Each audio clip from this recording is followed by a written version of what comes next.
네, 수도권과 비수도권이 서로 다른 방역 지침으로 수도권과 인접한 지역에서는 방역에 어려움을 겪고 있습니다. 행정구역만 넘어가면 2명 이하 모임 제한이 4명 이하까지 늘어나는데요.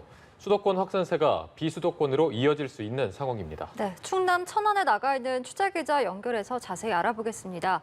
이호진 기자. 네, 충남 천안 두정동에 나와 있습니다.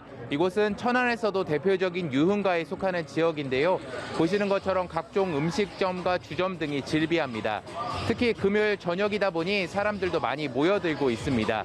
제 뒤로 보이는 이곳은 오후 7시부터 24시까지 운영되는 야간 이동식 선별 검사소입니다.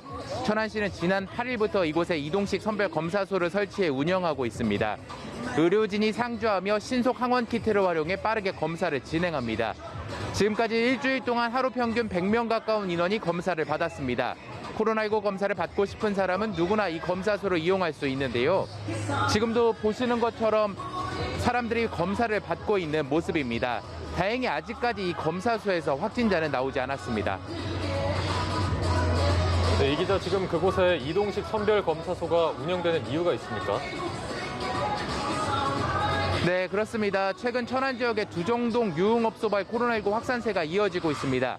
지난 11일 수도권 확진자로부터 유흥업소 종사자가 확진됐고 오늘만 5명이 추가되면서 벌써 누적 확진자가 40명까지 늘었습니다. 유흥가를 중심으로 빠르게 확산된 건데요. 상황이 이렇다 보니까 천안시는 이렇게 이동식 선별진료소를 설치해 빠른 검사로 유흥가 확산세를 막으려는 겁니다. 특히 천안은 수도권과 인접해 있어 수도권 확산세가 천안으로까지 이어지는 분위기입니다.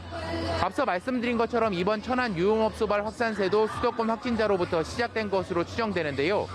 실제 천안과 가장 인접한 경기 평택에서 이곳까지 차로는 40분이면 도착할 수 있고 도시철도를 이용하면 평택역에서 천안 두정역까지 20분도 채 걸리지 않습니다. 수도권이 사회적 거리두기 4단계로 오후 6시 이후 2명밖에 모이지 못하는 반면 이곳 천안은 2단계로 4명까지 모일 수 있습니다. 그러니까 수도권에서 오후 6시 이후 천안이나 아산 등 인접한 비수도권 지역을 찾는 사람들이 많아지고 있는 겁니다.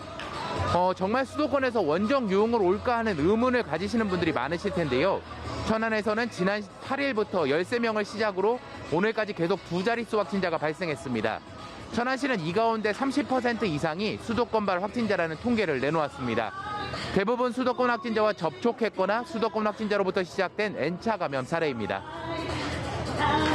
네, 말씀해주신 것처럼 이른바 수도권 사회적 거리두기 4단계 적용에 따른 풍선 효과인 것 같은데요. 천안 입장에서는 방역도 만만치 않을 것 같습니다. 네, 그렇습니다. 무엇보다 자영업자들이 더욱 울상인데요.